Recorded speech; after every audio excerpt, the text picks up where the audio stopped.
Qəzəblənən şəxs şeytanın şərrindən Allaha pənah aparsın. Əuzu billahi minəşşeytanirracim söyləsin. İblisin ən güclü ordusu qəzəbdir. Qəzəb bütün pisliklərin açarıdır. Tövratda belə yazılmışdır. Ey Adəmoğlu, qəzəbləndiyin zaman məni yad et ki, mən də qəzəbləndiyim zaman səni yad edim.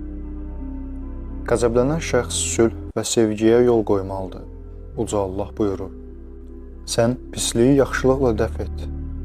Belə olduqda aranızda düşmənçilik olan şəxsi sanki yaxın bir dost görərsən.